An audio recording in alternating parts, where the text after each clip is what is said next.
Let there be light. Welcome to the Light of Zambia channel. My name is Procurious Mwape, President of the Light of Zambia. So today I want to discuss yet another interesting topic, and this topic has everything to do with the day that we just commemorated yesterday, the 25th of May 2026, which was Africa's Freedom Day. So why is that day important? Or by the way, how did it even come about? I think that is a more fundamental question to ask. So, obviously the history is simple. Every adult understands that this day was put together to commemorate, like a collective day on which to commemorate the independence of Africa from its colonial masters. So now, I think the underlying question is, why did our freedom fighters fight for the independence, which we then commemorate on the 25th of May every year as Africa's Freedom Day? That is the fundamental question, because it is the one that gave birth to our independence and later on to Africa's Freedom Day commemoration. So the ultimate objective that our forefathers had, the Kwame Nkrumah, the Kenneth Kaunda, the Julius Nyerere, the ultimate objective, the ultimate goal that they had was, first of all, to be able to govern themselves. People, the majority of Zambia, for example, were supposed to be the ones deciding issues, affairs of their people in their country. What I mean is, remember, during for example, the Northern Rhodesia time or regime, then we did not have the majority deciding what they wanted. In short, they did not govern themselves. They were governed by the minority whites or Europeans who had come into our land. And that was not good. And remember, these Europeans came here primarily to come and harvest our natural resources. They did not come because they wanted to live with us. No. They came here because they wanted our copper, they wanted our lead, they wanted our nickel, our cobalt, our gold and diamond, all these natural resources that we have in Africa. Now, our freedom fighters saw that to be not good. So they decided to put up a fight. Hence the fight for independence, and eventually we got our independence. In the case of Zambia, we got it on the 24th of October 1964. So now, 25th of May has been set, or was set, as the day on which to collectively as Africa commemorate independence from our colonial masters. Now, when you look at the motive, when you look at the reason that made our forefathers fight for this independence that we have today, was to protect the natural resources, was to make sure that natural resources benefit the indigenous, the local people of Africa. Now, if we ask ourselves, is that what is obtaining today? Are we benefiting as we are supposed to benefit from these natural resources, which we are well blessed with? I think everyone understands that we are not benefiting. The only time we benefited was during the time of Kenneth Kaunda, when he nationalized natural resources in Zambia. And the proceeds that he got from the sales of these natural resources, he built hospitals, roads, clinics, and schools, and everything else that we can point at today. But since then, we've more like lost our direction. We are more like derailed. We don't really seem to be standing or heading to the same trajectory that Kaunda and his team had envisioned.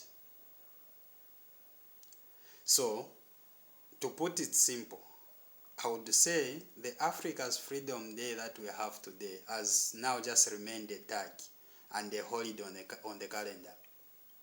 It basically means very little It is just something to remind us that we had people who thought and fought for our independence. But the actual thing that they fought for has already been given back to the ones that they fought against. Our minds today, as we speak, are being controlled by people from other continents, Europeans, from Asia, America. Those are the ones that have come here to control our natural resources, the same ones that our forefathers fought against. So do you see, it is not right for anyone to think that we are truly enjoying, or should I say we are maintaining that objective that our forefathers had for them to fight for this independence, which primarily meant to fight for the control of natural resources. We've lost that already. And that's why in the Light of Zambia movement we are saying we have to reclaim that. We have to make sure that we go back to what our forefathers fought for. We try to pursue that same ideology. We try to pursue that same motive, idea that our forefathers had in their minds when they fought for this independence, which we've predominantly lost today as we speak. Now, according to our analysis in the Light of Zambia movement, we've noticed that the more reason why we have lost this trajectory is all because of the mode of governance that we are using to govern ourselves with. That's why we are proposing that we use Ubuntu model of governance, where traditional leaders are put to be at the center of leadership. Every person, every native of Zambia belongs to a tribe. And every portion of land in Zambia belongs to a tribe. There is a tribe wherever you go, whether in Eastern Province, Northern Province, Western Province, Central Province. We have tribes dotted across the nation. So we are saying let traditional leaders become governors. I know many people have come out and said traditional leaders are dictators, they are primitive, very uneducated, they cannot manage the modern way of life. They cannot govern properly. I'm saying no, that is a very wrong way of looking at things. These traditional leaders, remember, I think I've said this in another video, were respected by the colonizers when they came in our land. How is it that we are failing to see the same value that the colonizers saw in them? That is where the problem is. Immediately we wake up to that fact that these people are important, and especially that we've been with them and they continue to be with us, and it seems we'll be going into the future together with them. So why don't we just embrace them and give them what they deserve? And that is leadership. And when I say leadership, I don't mean traditional leadership alone, to look at cultural heritage and traditional issues. No, I'm talking about all spheres of life, economics, social and political life. Let them be fully involved in all these things. That's the only time now we can nationalize natural resources. Remember, today we have a lot of, for example, companies coming from China, companies coming from the UAE, coming to own mines here in Zambia. And many people don't realize that these companies, most of them, are state-owned enterprises. They are nationalized companies, belong to the state of that particular country. Why can't we do the same, we the owners of natural resources? Why are we failing to do the same? Others would come up with a very lame excuse to say we tried and failed during the KK time. If during the KK time things failed to work out, it doesn't really mean that today, even when we have myriad of professionals, we can still fail to run a mine. Even when we have knowledge to turn these natural resources into usable tools and materials, we can still fail to run these mines. That is a very wrong way of thinking, and we don't truly need to listen to such people who reason in such a manner. So, brothers and sisters, the way to go is to nationalize natural resources. like I've indicated in many videos, if we are going to even attempt to nationalize natural resources under democracy, the current democracy that we have, I can tell you that it will be only a very small fraction of our society will be benefiting from these natural resources. And the mines themselves, they'll become so dangerous because democracy is not good at running state-owned enterprises. You have examples of state-owned enterprises or parastatal companies. Look at their performance. So if we truly want to bring back the spirit of our forefathers who fought for independence, which then gave us Africa's Freedom Day, the one we were just commemorating yesterday on the 25th, we have to go back to their ideas. We have to go back to the motive, the aim that they had for them to come up with that day. And I think we've lost that aim, we've lost that trajectory completely. So brothers and sisters, feel free to join the Light of Zambia movement. I know many people would say, but you are not even participating in the forthcoming elections. Wow, this is a very new message that I'm preaching. Obviously, you understand that. So why should I even attempt to stand when I know that my message has not reached every Zambian? And when I know that I don't have people to help me push this message? Well, I have a few that have come forward already who have seen sense in this message. And I very much appreciate them because such are the people that we need in society. They understand that this is the only model that can take us out of our poverty. It's only Ubuntu model of governance that can do that. So until such a time when we know that the group has grown, it has reached that level where we can now contest in an election, that's when we are going to do it.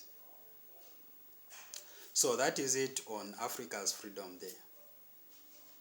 Now, the other thing that I would like to talk about is what I see to be happening. I've seen on social media, many people are using light, ulubuto, a lamp, a candle as their symbols for their political parties or their candidacy. And I'm beginning to wonder, is it that people have been seeing my manifesto, and instead of them coming to join the movement, maybe they think this is not the right thing for them to do to join the movement. Instead, they can go ahead and just copy something from it and do their own thing. So I want to speak to that. And I would like for you, my brother, my sister, who could be involved in doing such things, of copying ideas from the Light of Zambia manifesto and take it upon yourself as if it is yours and present it to the people of Zambia as if you are the original initiator of the idea. This is your message. And this message is based on what I see in scriptures. Remember, the Light of Zambia movement is not only about politics, it's also about spirituality. Very soon we'll be touching spirituality in its, can I say, the details of it. So, when you read in the book of Numbers, chapter 16, we hear of 4 people: Korah, Dathan, Aviram, On. These 4 people stood up against Moses for English, Moshe is Hebrew, stood up against Moshe and Aaron and told them to say, you people, Moses and Aaron, you take too much to yourselves. You think you are special, you are most holy than the rest of us. Yet we are all part of the congregation of the house of Israel. Therefore we equally are as old as you are. And the Almighty speaks to us the way He speaks to you. But why do you take so much to yourself? You take too much credit to yourself. What are they trying to do here, these 4 guys I mentioned? They are trying to usurp the authority that the Almighty bestowed upon Moshe. They are trying to grab, to steal away. And remember, scriptures tell us that these people were people of renown. That means they were people that had already made a great name within the congregation of the house of Israel. Do you see? They were not simple people. They were not Cliff Laughs or Jim and Jack. No, these were powerful people. In Zambia, for example, we'll be talking about people we even watch on TV. That is the stature at which they were. And they thought because of their stature, therefore they could draw a people to themselves, because Moshe seemed to be outperforming them. When Moshe heard that, at your own time, it's Numbers chapter 16, going down. When Moshe heard that, he cried to the Almighty and prayed, why is this thing, such a thing happening to me and Aaron? And the Almighty was very annoyed with these guys that I mentioned. Abiram, Korah, Dathan, and on. Why did the Almighty do? To cut the long story short, we know the story. He consumed, he opened up the earth. Him and 250 people were consumed. On top of that, we had another 14,700 people that were consumed because they supported Korah. And they started complaining to Moshe that you've caused the death of these people. That Moshe had caused the death of Korah, Dathan, Aviram, and on. All those who complained in such a manner, they also perished. So that is the danger I see in copying. If the message that you are trying to propel is one that is coming from the Light of Zambia manifesto, I encourage you to join the Light of Zambia movement instead of you going your way and thinking you are going to do it and no one is going to know that you got the message from the Light of Zambia movement manifesto. It is very dangerous for you, my brother. It is very dangerous for you, my sister. So, I know there are plenty of examples that I can pick on from scriptures. But I think that one suffices the scenario that we are trying to describe here. Even when I say let there be light, I've seen there are so many people that are using that symbol of light today, especially in the forthcoming elections. Now, one thing that you have to know is my talking about light is not superficial. It is something that has a very detailed attachment to it. The light I'm talking about is basically not artificial but supernatural, because that is what I'm calling for. We are tired. We've tried artificial light and it has failed us. We've tried, many people say, oh, now it is daytime, now we were in darkness, now things have improved. Our country, our continent has remained poor. Therefore, we are praying, we are asking the Almighty for that supernatural light, which He has promised in so many scriptures. For example, we've heard in the book of Numbers again, where Prophet Balaam is prophesying of the coming of the star of Yaakov, the star of Jacob. That is the kind of light that we are talking about. That is the kind of light that we are yearning for. So, brothers and sisters, if you think there is anything good that you see in the Light of Zambia movement, please be part of the movement and not creating your own group